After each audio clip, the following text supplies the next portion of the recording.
Welcome back to another edition of Pages Promotions Virtual Book Festival Autumn 2020. We are a production of Indie Reads TV, and we find our home on CNM TV in Troy, Michigan. They are super supportive of literature and indie authors and everything we do, so we can't thank them enough for giving us this platform. Today, we are going to have a chat with Xander Cross, who does some really unique and interesting writing. It might not be unique to all of you, because some of you read this stuff, but it's super unique to me. So I feel like I'm 6 and I get to ask a bunch of questions. So thank you very, very much, Xander, for joining us today. I appreciate your time. And thanks everybody for coming into the room. Today's going to be a reverse of what we normally do. Usually this month we've been doing readings first and then Q&A after. But Xander's work is a little bit different, so we're going to kind of do it in reverse this time. This time we're going to do a Q&A conversation, and then when you come back later in the month, you can hear Xander read some of the work. Special event, he's going to be in full costume, so that's going to be super fun. You don't want to miss it. So Xander, again, welcome. Thanks for your time. I appreciate it. Thank you. I appreciate it. Super lots. So my first question, we're going to open up the room in just a minute, but my first question is, because this is not a genre that I am used to reading. I'm very Western, if that's the right way to say it, in my literature engagement, because, you know, I go about as Eastern as, like, I don't know, you know, the Norse mythology, Greek gods, that kind of stuff. Zeus is about as far Eastern as I get. So this is a new thing for me. So just in case there are other people like me out there, can you explain to me, first of all, give us the title of your book, hold it up if you've got a copy, and then also if you can kind of explain the basic understanding of the genre. All right, well, this is the first one, which is The Origin of the White Wind, which is the first book in the Atlas Dystopia Apocalyptica. And I've just put out on Friday, last Friday, my second one, which is my print proof, because I don't have my author copies yet. We're super excited for you. Yay! And I'm so happy to get this out. And I love the progression of where this series is going. So I'm really excited about it, because this is unlike anything I think anyone has done yet in any way. I'm not even sure. At least I haven't come across it. I'm sure somebody else has conceived of it. I just don't know. But what I've done is I'm the kind of person who likes to blend and mix stuff up. So I have blended Japanese folklore with 22nd century cyberpunk. And that's so cool. And this basically takes place in New Tokyo, my New Tokyo. I did that on purpose because I wanted to kind of separate it from Tokyo. Some of my views might be controversial in the way I set up the world. I did not want that to, infringe upon them culturally, because, things change and the world changes. And from a historian's perspective, since I have a degree in history, I wanted to speculate forward based on what I know about human nature and psychology and where we looks like we're kind of sadly going. And I wanted to kind of just get that out there. Like, this is, hey, if we don't watch out, this is where we're going. And while I don't think that's going to change anything, I really, really would love in 100 years if somebody said I was right.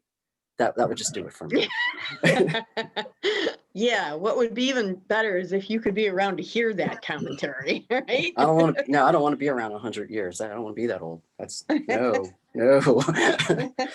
And my granddad was 104 when he passed away, and he was loving life. So there you go. That's wonderful. You could be. So tell us a little bit more about the foundation that your story lives in, just so that we can understand, and then I'll open up the room for questions. Okay. This takes place in a Shinto framework, and what I mean is the original Japanese religion Shinto before Buddhism was introduced, before Zen was introduced. So we've got it's a religion of many gods. There are gods for everything. Spirits can be gods. It can be demons depending on where you're at and where you're standing. It's very complicated. It's very, very diverse, and it can vary from village to village, the folklore. So sometimes you just have to kind of go with it and just be brave. I found that with a lot of this, I have to be very brave and just follow my vision. And sometimes my vision, when I look at new pieces of research, I find that it just works out really well, like it was meant to be, which is just the best feeling in the world. I have a lot of that happen in my work, where it's like, wow, that's an That's accident. great. How did I get it right? I'm really glad about that. So, because I don't have to rewrite it. Or if I've Yeah. already written it, it's like, whoo, I like, I felt like that in Dragon Game a couple times, where I was like, thank goodness I did not mess that up, because I could have, and I just didn't know. I had to guess. But with speculating 100 years from now kind of helps with that, eases that down. Mhm. With the Shinto framework, again, a lot of people aren't very familiar that there's, within that there are a lot of gods, and one of them is a very famous one named Inari Okami. That is a god of that god is a god that can be both male and female, both at the same time and diversely, depending on what it wants to be when it wants to be it. And that is also a very interesting thing to play in now. I'm trying to figure out where I'm going to go with this because I'm completely unprepared. I just want to let you know. We're just winging That's this. all right. I'm just winging this with my Well, mouth. you know what? We're all Um, winging it, so it's okay. So I'm rambling. let me give you an opportunity to take a breath. Does anybody in the room have any questions for Xander at this early junction? Go, Luba, go. And then we'll do Peggy. Luba, go, and then we'll do Peggy. First of all, this sounds absolutely fascinating. And you're probably right. There probably isn't anyone else doing this. I'm interested as a result in how you came to this sort of, what were you writing when you were younger, as your writing changed, and the influences that brought you to this. This series comes out of, originally I've known I was going to be a writer since I was like 5 years old. I've just always known. I mean, when I was a little kid, as soon as I learned the alphabet, I could read. As soon as they taught me how the alphabet went with the syllables and the names, like boo, it was like immediately I could read. Suddenly it just became like somebody gave me a puzzle key and I could just go. And ever since then, I just always knew I was going to be making stories and doing this. When I started, I ended up, my first series that I've written, I've trunked.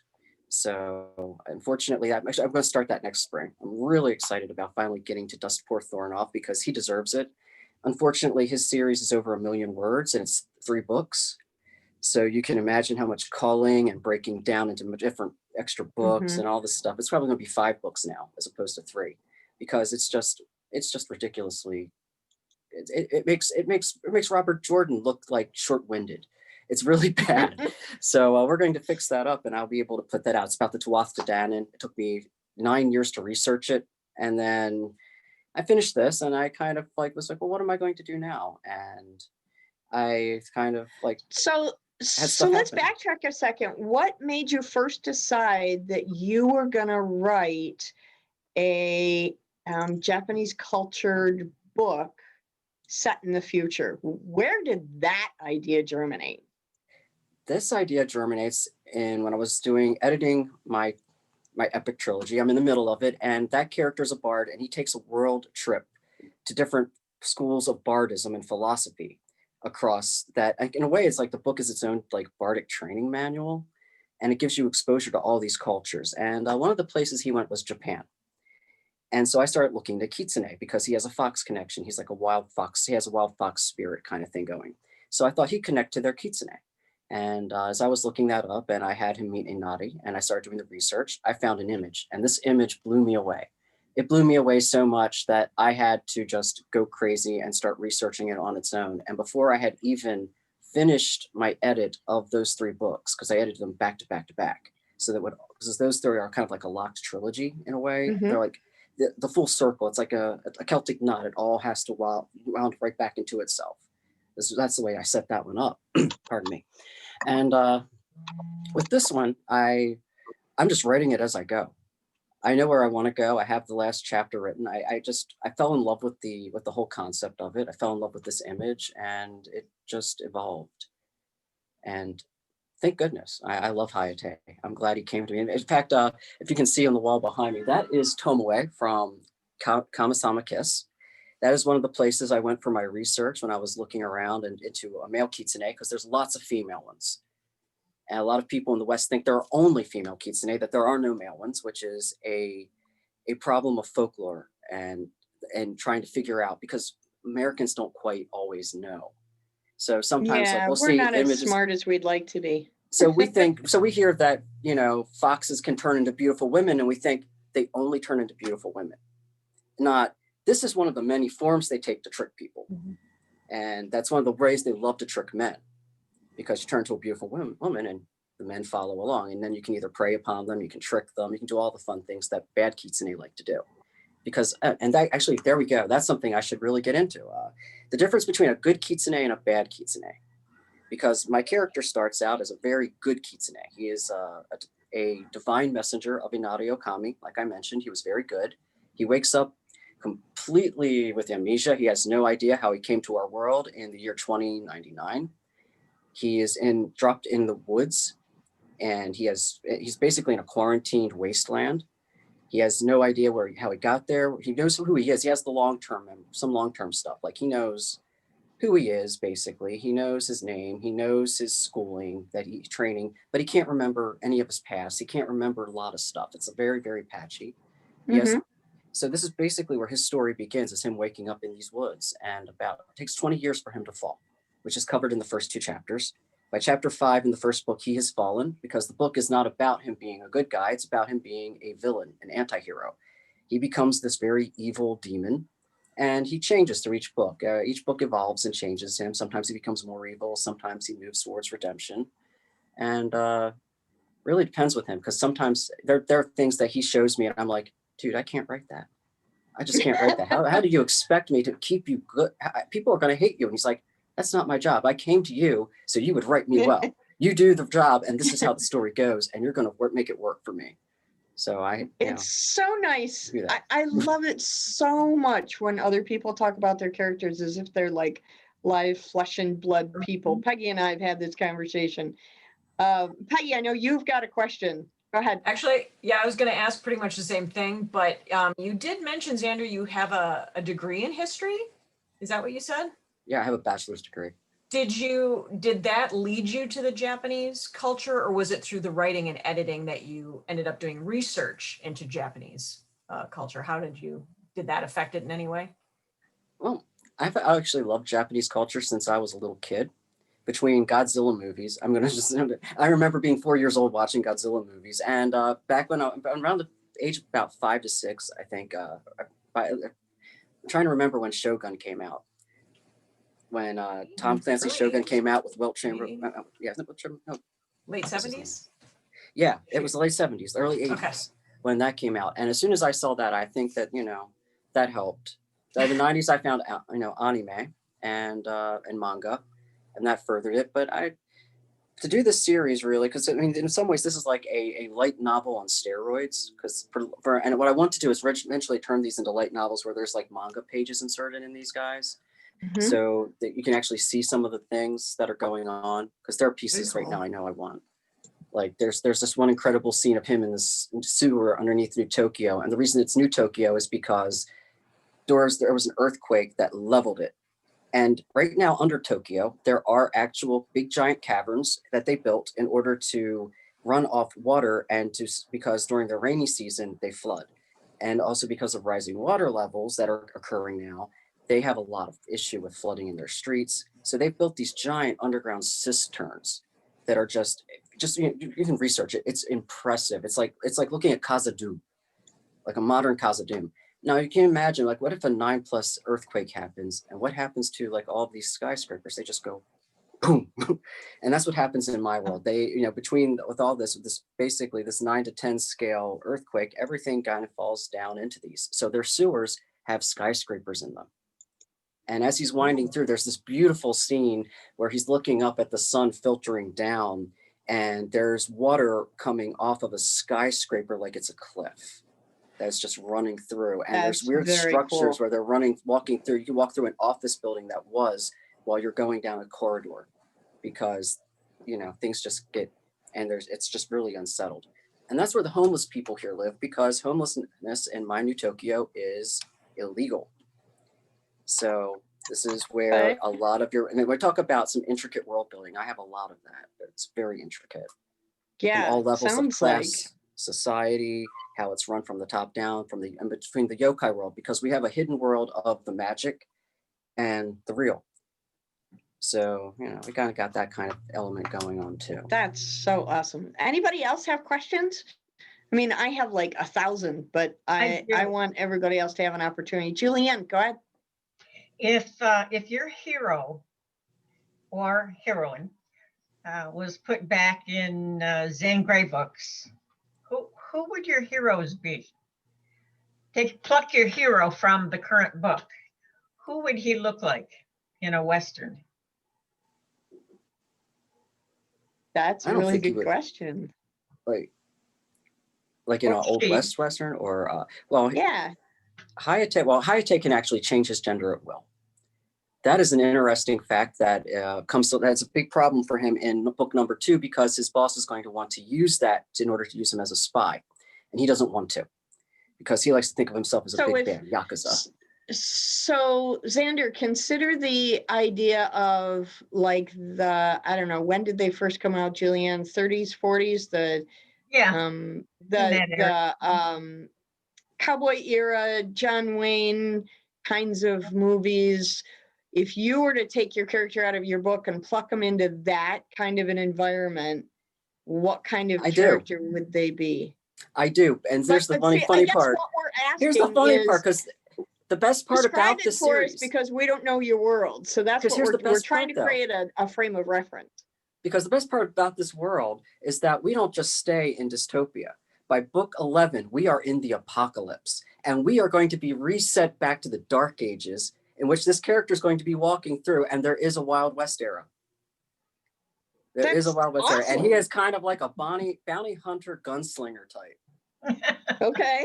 I mean, he's a warrior. He runs around, he gets into fights, and has all kinds of adventures and all that stuff.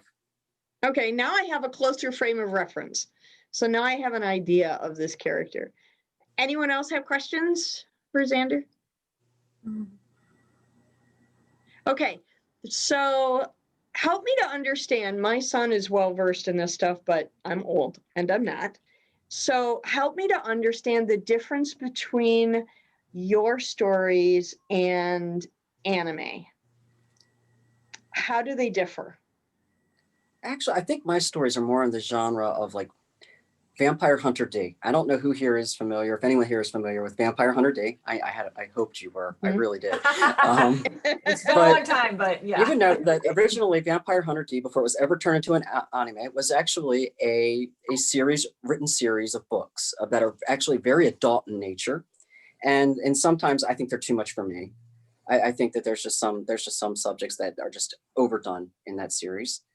But before that was ever done like that, I think that, and in some ways, that is more what inspired me, and that's where I've gone with mine. It's more of dark adult anime, the kind that has that, you know, it's for adults who still love a little bit of kids stuff, but you know, we like to have our we like to have our adult topics, and some of which are naughty and some of which are violent, and you know, it's the dark side of human nature. And I love my Machiavellian plots and schemes. On steroids. Yeah, I love see, them. Peggy gets this because she wrote a book about zombies, so totally. And she writes about vampires and all kinds of really cool stuff. So you two need to hook up.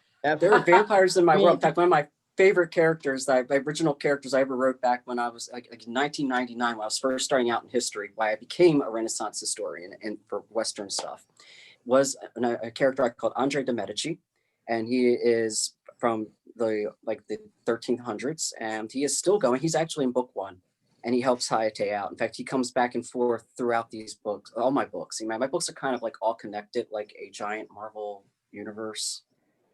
It's like they're all connected. But so like the Thorn, well, the reason that Hayate can't find ley lines to get home is because my other character Thorn killed the ley lines to our world because our world was becoming too polluted. It's just, you know, the complexities of your imagination is absolutely fascinating to me. I can't even begin to think about writing a trilogy, let alone 20 books. So I'm absolutely mesmerized right now. It's fascinating to me that you can do so many different stories in the same world. It's just incredible. Does anyone else have questions for Xander? Question, comments, intrigues? Go ahead, Luba. Hope this doesn't get too controversial, but you brought it up just in terms of the whole cultural appropriation thing, as we talked about, and sort of getting being able to be sensitive or getting beyond that because it takes place in the future. But I'll give you. But the future is a reflection of the past. So, for example, when I saw the second Blade Runner, the sequel to Blade Runner, I can't even remember what it was called. Maybe it was Blade Runner 2. I was really affected by sort of the lack of diversity, the way that women were objectified, blah, blah, blah. So how do you take the, sort of your sensitivities about the current culture and deal with that in the future? Well, so here's one of the beautiful things about doing the cyberpunk side of this, because I want to keep it real, but at the same time, I also want to speculate. So in this book, like in the first couple books, we're going to see that women are not really, because in my world, there were plagues that knocked things down. Like before we even had the COVID stuff, I have like basically a decade worth of plagues that locks people down, and it messes things up so bad that technology kind of stagnates. So when we get to holidays time, we're going to watch technology start to go right back up. But it's going to start out I want to make sure we start out kind of comfortable where we're at. And at the same time, I also figured that because things got dark and we kind of go through this period to where we get to 2099 of things being so messed up, things haven't gone very well for women, for minorities, depending on where they're at. If you're in Japan and you're like Korean, you're in the Korean sector of that city. It's not a good place you want to be. That's the same way in America. If I book 5, Hayate comes to America and he's going to find what the aftermath of our world over here is too. So we're not just staying over in the East. We're going to move around and see what's going on in the world.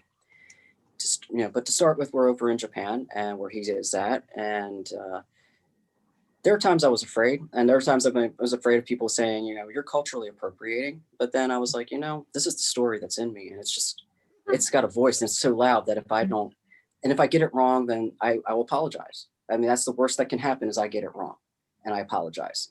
And in the meantime, the rest of this just has to come out. It just has to flow, and hopefully nobody will. So far, and the best part is that when it comes to dressing up and doing everything, I mean, I'm Irish German.